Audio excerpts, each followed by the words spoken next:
Good afternoon. Welcome to Sleepy Radiology, and this is Silvery here. Today we are with a new topic: city brain hemorrhage and its type. And this is very much important topic for both radiologists and radiographers. So I'll just give a little brief about how you can rule out various types of brain hemorrhages.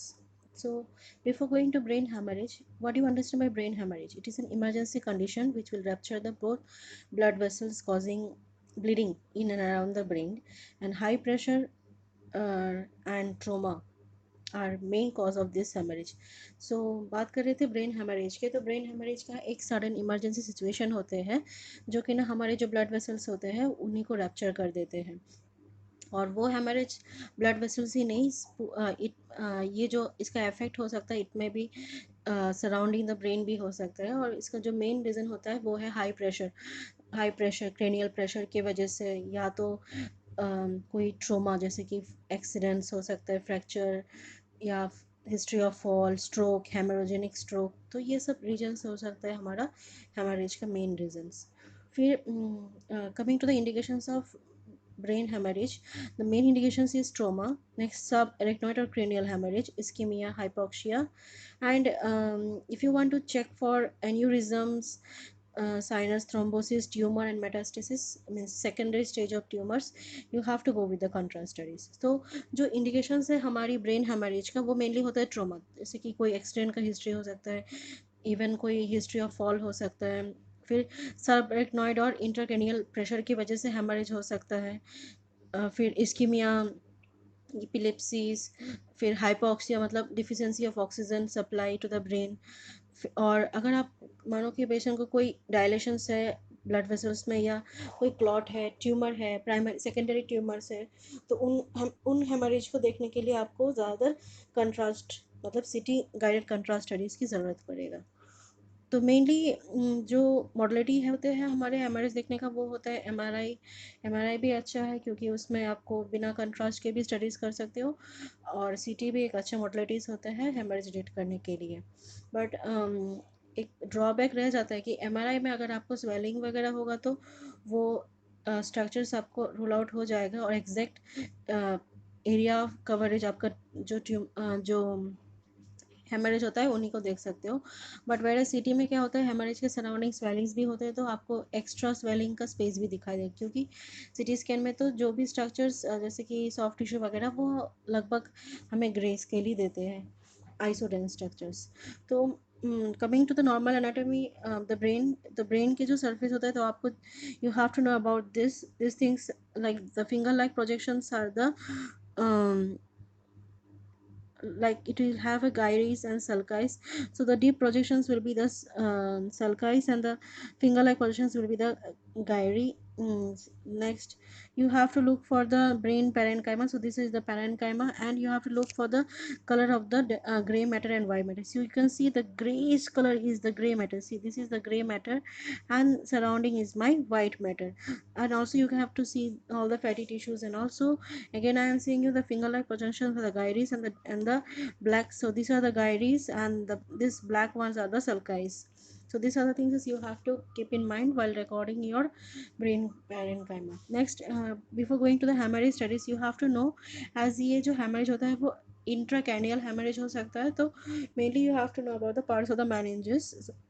Meninges are the covering of the brain, like inner. So outer covering is our dura mater, next middle is arachnoid matter, innermost covering is the pia mater. So and the cerebrospinal जो fluid होता है it will be traveling through the arachnoid space and arachnoid matter. So and so you have the meningeal anatomy is very much important in ruling your brain anatomy. So if you see, this is the scalp, next you have the skull, next you have the periosteum. So periosteum is the outer covering of the bone of the skull. Next you have the skull bone, next inside that you have the dura mater where you have the periosteal and meningeal.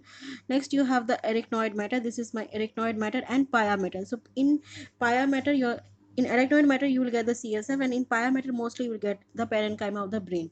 So you have this, so these two areas are very much important in looking for what to the bleeds in the brain. Next thing is, this is the known as the flexi cerebri. This is one of the most important point also in ruling the hemorrhage. It also gives us information about many things. Next is like you have in between the dura mater and ectodermal mater there is one space called as subdural.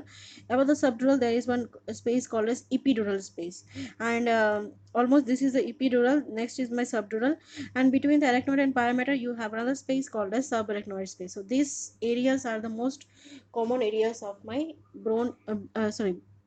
brain hemorrhage. So this is what you see here. Dura mater, the outer covering, it is very much adjacent to my skull bone. Next is arachnoid mater. It is the mid portion where the CSF. See, in arachnoid mater you can see the CSFs, and in the pia mater is the innermost layer where you can see the layers of the parenchyma. Next, coming to the main topic for the day is intracranial hemorrhages. So intracranial means inside the cranium cavity. So we have something called as subarachnoids. In the subarachnoid space, we have subarachnoid hemorrhage. Subdural, we have subdural hemorrhage. Epidural hematoma, we have parenchymal hemorrhage. These are the parenchymal hemorrhage. Intraventricular, inside the ventricle, we have something called as contusions. So contusions will be my microbleeds due to blood vessel ruptures and all. So this is a rough thing which we can see in CT scan is, see, intraparenchymal is mainly due to high pressure, AVM and tumour. तो अगर आपके body में tumour वगैरह होगा तो आपको ज़्यादातर जो हेमरेजेस होता है वो इंट्रापैरेन्काइमल होगा. तो आपको जैसे कि आपका कॉर्डेक्ट एरियाज, फिर गायरिक एरिया, सल्कस एरिया, फिर आपका जो वेंट्रिकुलर साइट्स है, वो सब एरियाज आपको कवर करना है पूरा मिड ब्रेन फोर ब्रेन को. नेक्स्ट है इंटरवेंट्रिकुलर स्पेस. तो इसमें जो हेमरेज होता है this is mainly due to intraparenchymal sub arachnoid hemorrhage. If a person has hydrocephalus and such kind of things also, it may be leading to any kind of pressure related intracranial pressure bleed. So you can get something called as intraventricular space hemorrhage. Next is a subarachnoid. So it will be in the subarachnoid spaces and due to mainly trauma and AVM. And finally you have subdural. It is into the dural space mainly due to history of RTA, fall, fracture and all. And epidural, between the dura and the skull there will be some hemorrhage. It may be due to trauma or maybe due to any kind of cranial surgery. So I hope there is a rough estimation you have done. So again I am saying intraparenchyma mainly due to high pressure, then AVM वगैरह वजह से हो सकता है. Intraventricular due to ventricular pressure in subarachnoid space. ऐसी भी हो सकती है कि बहुत ज़ोर से पेशेंट को धक्का लगा है जिसके वजह से वो फ्लूइड CSF जो है वेंट्रिकल में आ गया है along with the bleed. उसके बाद सब एरेक्नॉइड जो होता है वो एरेक्नॉइड एरिया में होता है मेनली ड्यू टू ट्रोमा और एवीएम के वजह से एनोरिज्म की वजह से हो सकता है. सबड्यूरल जो होता है वो मेनली ड्यू टू ट्रोमा, मतलब अगर मानो कि आपको किसी को फ्रैक्चर हो गया है, जोर से लगा है, हिट हुआ है, तो सबड्यूरल एरियाज में चेक करोगे. और इपिड्यूरल जो हेमरेज होता है वो मेनली सर्जरी या ट्रोमा की वजह से होता है. आफ्टर सर्जरी मतलब किसी को क्रेनियोटोमी हुआ है तो उसके बाद उसका चांसेस रह जाएगा आपका इपिड्यूरल हेमरेजेस का. फिर आपको जब भी आप ब्रेन स्टडी करोगे हेमरेज स्टडीज़ के तो आपको बहुत सारी चीज़ें देखना है. Abnormal grey and white matter differentiation. आप देखोगे कि ग्रे मैटर और वाइट मैटर अच्छे से आप आइडेंटिफाई कर सकते हो नहीं कर सकते. तो देखो इस जगह में ये आइडेंटिफाइड नहीं है, मतलब कुछ हेमरेज है, इनफाक्ट है. फिर हाइपरडेंस एब्नॉर्मलिटीज कई जगह पे देखो, ये है हाइपो, ये है हाइपर, ये है हाइपो. तो ऐसे कोई डेंसिटीज है क्या, एब्नॉर्मलिटीज है क्या. फिर asymmetrical in the gyri and sulcus pattern. तो एसिमेट्री है क्या, is there any midline shift and all.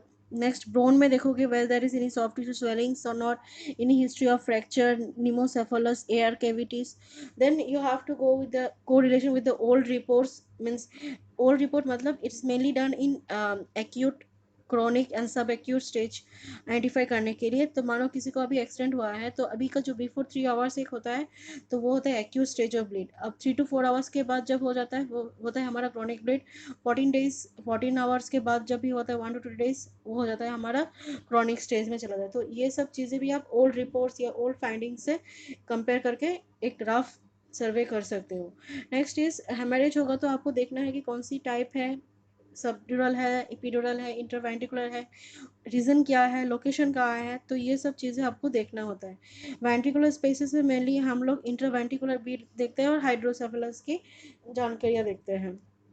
तो ये थी आपकी रफ चीज़ें। तो स्टेजेस ऑफ ब्रेन हेमरेज में आप देखोगे कि हाइपर डेंस, एक्यूट जो होता है हाइपर मतलब फ्रेश ब्लीड होता है, तो इसलिए इसका इमेज जो होगा हाइपर डेंस होगा, ब्राइट दिखेगा। सब एक्यूट होगा तो सेम ऑलमोस्ट सिमिलर जो ब्रेन पैरेन्काइमा होता है, तो आइसो मतलब सेम होता है। और क्रॉनिक स्टेज में आपका जो हेमरेज होता है वो धीरे धीरे क्या हो जाता है, डार्कर स्टेज में चला जाता है और आगे चल के वो इन्फेक्ट तैयार हो जाता है। तो less than 3 days में होगा तो आपको एक्यूट होगा, तो आपका ब्लीड जो है वो फ्रेश दिखेगा। तो आप ये कंफर्म कर सकते हो कि ये जो ब्लीड है विद बिलो बिफोर 3 days हुआ है। फिर जो सब एक्यूट होता है वो बराबर आइसोडेंस की जैसा लगता है और धीरे धीरे वो कलर फेड होने लगता है, क्योंकि ब्लड जो है वो ऑक्सीजन डीऑक्सीजनेटेड स्टेज को क्रॉस करके धीरे धीरे it is going to like infectious stage. और जो क्रॉनिक स्टेज होता है उसमें पूरा आपको जो एरिया होता है वो ब्लड का जो एरिया होता है वो ब्लैक दिखेगा। मतलब क्रॉनिक स्टेज मीन्स वो आपके 14 days के बाद, आप मानो किसी पेशेंट को एक एक्सीडेंट हुआ है, विद इन 3 days में और विद इन फ्यू आवर्स में आपका जो ब्लीड आएगा तो वो दिखेगा आपको बराबर ब्राइट दिखेगा।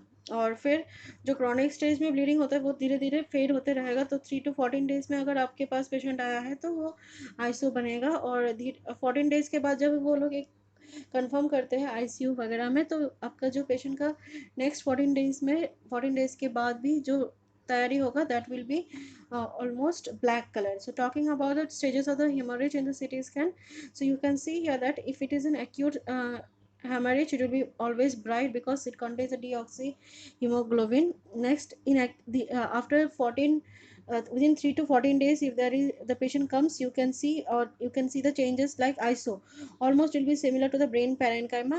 As the blood is getting day by day, the cells are dying and it is getting to the clotting stage. And in chronic stage you will get almost that this will be hypodense, means almost black, and this is going to the stage of the infarct.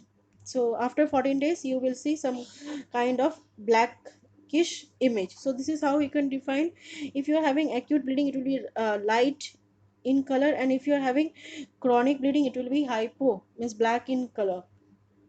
Next thing is, most important thing is, due to pressure and anything, there may be a huge loss in the intracranial pressure, and this is what is cerebral plexi. And you will see that it is the one who is dividing both the hemispheres, means right and left, it is dividing it equally if it is in normal condition. But if it is not in if it is in abnormal condition, you can see that there is a midline shift due to intracranial pressure. तो अगर मानो कि किसी patient को fracture की वजह से या ह्यूज हेमोरोजेनिक स्ट्रोक की वजह से क्या होता है, इंट्राक्रैनियल जो प्रेशर होता है वो बढ़ जाता है।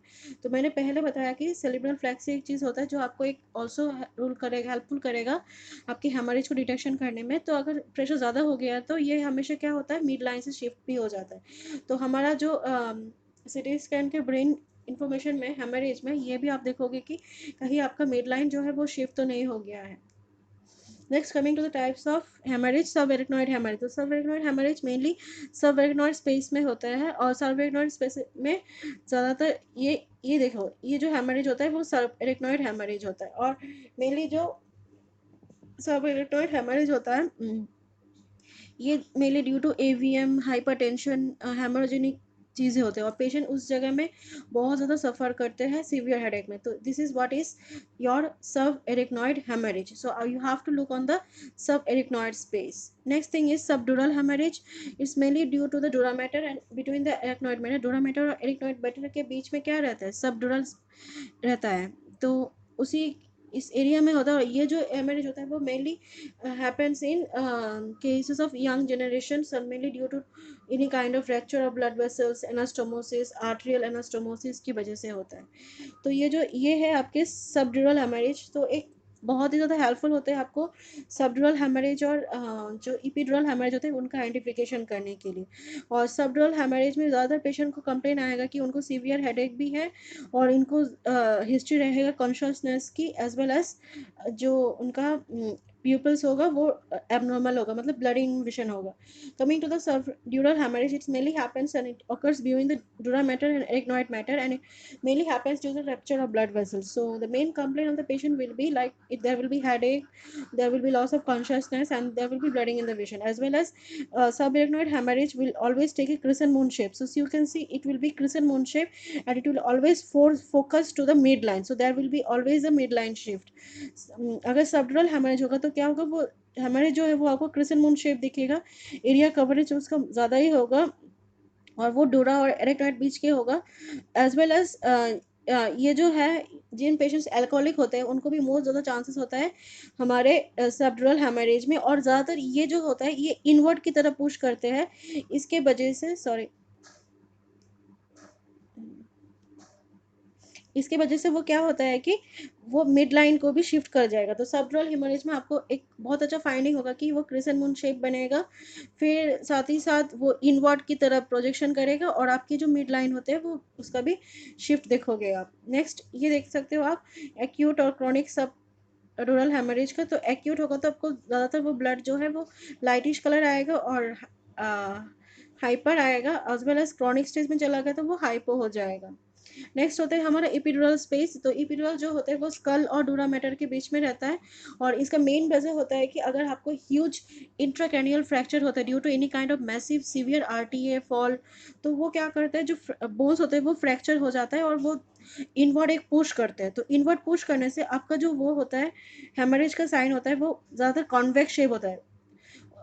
सबड्यूरल होता है आपके क्रिसेंट मून शेप, और जो आपका एपिड्यूरल होता है वो होता है आपका कॉन्वेक्स शेप, मतलब एस इस तरफ. तो वो क्या करेगा, ये इनवर्ड से ज़्यादा आउटवर्ड पुश करेगा. ये जो हमारे तो ब्लड जो होता है वो मेनली बोन और आपके जो डूरा मैटर है उनके बीच में रहता है. तो आपको इसका चीज़ का कंफर्मेशन तभी करोगे, एक आपको साथ ही से पैरेन्काइमल विंडो के साथ बोन विंडो भी लाना होगा. तो ये होता है जैसे कि आपका देख सकते हो, this is what is called as my epidural hemorrhage.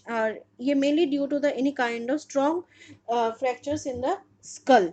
तो coming back to this thing ki, so coming back to the epidural hemorrhage, so it is just opposite to my subdural hemorrhage. Subdural is between the dura mater and arachnoid matter, and epidural is between my bone and the dura mater. So this is mainly between the bone, and it is the first layer where you can see the hematoma, and it is mainly due to any kind of arterial hemorrhage, or mainly due to any kind of skull fracture. So in case of epidural hemorrhage, just confirm that it will be in a convex shape, and as well as this there will patient will also confirm about continuous shaking in the head, means he will feel about giddiness, there will be a lot of giddiness, as well as you have to confirm in the bone window that whether there is any bone fracture or not, there is any discontinuity in the bone or not. So this was all about my uh, hemorrhages. Now we are going mainly to the intracerebral hemorrhage, which is inside the parenchyma. So refers to the bleeding in the parenchyma, which is intraaxial, means within the parenchyma. So there are various types, like you can see intraparenchymal, you can see intravertebral, you can see contusion, tentorial areas, and trauma is most one of the common cause for this kind of intracerebral hemorrhage. And mainly there will be a cause of hemorrhagenic stroke also. So if a patient has such kind of strokes, maybe he has a history of fall, severe heat, or high intracranial pressure, so you will get all these things. तो intracranial hemorrhage की जो बात कर रहे थे, वो intracranial haemorrhage mainly होता है पैरेन्काइमस में, और उनका वेरियस टाइप्स होते हैं. इनसाइड द ब्रेन कैविटी होता है वो हमेशा इंट्राक्रैनियल. तो इसका जो होता है कि सबसे पहले इंट्रापैरेन्काइमल होगा, पैरेन्काइमा के पास आपको मिलेगा. ये ज़्यादातर हो सकता है क्योंकि अगर पेशेंट को कोई ट्रोमा है, एन्यूरिज्म है, ट्यूमर है, तो आपको दिखेगा ये सब. इंट्रावर्टिब्रल इनसाइड द वर्टिब्रल होता है, मेनली ड्यू टू हाइड्रोसेफलस भी हो सकता है, या CSF का लीकेज होने की वजह से हो सकता है. CSF अगर कोई एक्सटर्नल इंजरीज हो सकता है जो CSF को अफेक्ट किया है. तो कॉन्ट्यूशन होता है, जो आपको लगेगा कि आपके जो सीरीज है उसमें आपको continue small small small small spot of blood vessels ruptures आएगा, तो that is called as contusion, continuity होगा. साथ ही साथ आपको है टेंटोनियल ब्लीड. टेंटोनियल जो एरिया है, दिस इज द टेंटोनियम एरिया. तो इसी में भी आपको कुछ ब्लीड्स मिलेगा जिसको हम बोलते हैं टेंटोनियल टेंटोरिनियम ब्लीड भी बोलते हैं। तो और ये सब चीज़ों का मेन कॉज होता है ट्रोमा। तो ये है आपके देखो इंट्रापैरेन्काइमल ब्लीड। तो this is one is something in the gangrenes, this is something in the cell what to say hippocampus areas. So this is all what is my interparenchyma, means inside the parenchyma, and mainly it will be due to the causes of any history of aneurysm, or maybe due to mainly due to the stages of the tumor. तो tumour की वजह से ही आपको देखोगे parenchyma में अगर ऐसे कोई ट्रोमास होता है तो दैट इज इंट्रापेरेंकाइमल ब्लीड। नेक्स्ट होता है हाइड्रोसेफेलस। तो हाइड्रोसेफेलस हम सबको पता है कि वेंट्रिकल्स में क्या हो सकता है, फ्लूइड जम जाएगा। तो हाइड्रोसेफेलस का दो टाइप होता है, एक होता है कम्युनिकेटिंग, दूसरा होता है नॉन कम्युनिकेटिंग। जो कम्युनिकेटिंग होता है वो क्या करता है, सी एस एफ रीअब्जॉर्प्शन कर लेता है, और आपके जो वेंट्रिकल्स होता है वो सी एस एफ प्रोडक्शन करना इंक्रीज कर देता है, और उसका जो प्रेशर होता है वो नॉर्मल रहता है, तो इतना कोई डायलेशन नहीं होता है। बट वेरस अगर हाइड्रोसेफेलस आपका नॉन कम्युनिकेटिंग होगा तो वो क्या करेगा, एडिक्वेट जो वेंट्रिकल्स होता है वो सी एस एफ बाहर नहीं जा सकता है, वो क्या करता है उसके अंदर ही सब जम जाते हैं, और जो हेमरेज होता है वो भी उसके अंदर रहता है, और धीरे धीरे वो क्या होता है, इंट्राक्रैनियल प्रेशर बढ़ जाता है, और वो एक सेकेंडरी ट्यूमर की तरह भी हो सकता है, या फिर आपकी जो एरिया है उसको भी आपका जो एरिया होता है ना हमारा वेंट्रिकुलर एरिया, उसी में एक ह्यूज प्रेशर क्रिएट करके आपका जो वेंट्रिकल्स होता है वो पूरा डायलेट कर देता है। तो ये something called as this is called as ventricular calcification. तो this is a normal stage, but if you have like if you have like communicating hydrocephalus, so you will see something like that. There will be some small bleed, but not so much. But this thing is that if you're seeing these things in the fourth ventricle, that means there is some bleed. But if you're seeing small dot in this area, so we can say it's something like a ventricular mm, calcification. But see now in the cerebral plexus, so these are the areas where CSF is flowing, means there is some bleed in this area. So next thing is this is a normal condition. So this is normal. Next thing is non-communicating. So you can see here non-communicating means the intracranial pressure has already increased and blood has entered to the ventricles, and it will be like a dilation in the ventricular area. तो यहाँ पर देख सकते हो ventricle जो होता है वो डायलेटेड हो है, ओके है, और ये जो स्टेज है वो है कम्युनिकेटिंग वाला, और ये जो स्टेजेस होता है वो है नॉन कम्युनिकेटिंग वाला। तो ये सब जो देखोगे आप, they are called as intraventricular bleed हो सकता है। फिर आपका जो लास्ट होता है कंट्यूशन और टेंटोरियम ब्लीड। तो कंट्यूशन जो होता है वो आपको कंटिन्यूस इसका, जब भी आप स्क्रॉल करोगे इमेज को तो छोटे छोटे छोटे ऐसे कंटिन्यू माइक्रो ब्लीड देखोगे। तो continuation is mainly the micro bleeds, और ये है आपके tentorium area. So this is the tentorium area. So if you see in this areas bleed, so this one we can say that these are my tentorium bleeds. So this is some of the small um, intracranial type of bleeds, and this is called as microbleeds. Chances will be there, but you have to have a follow up continuously.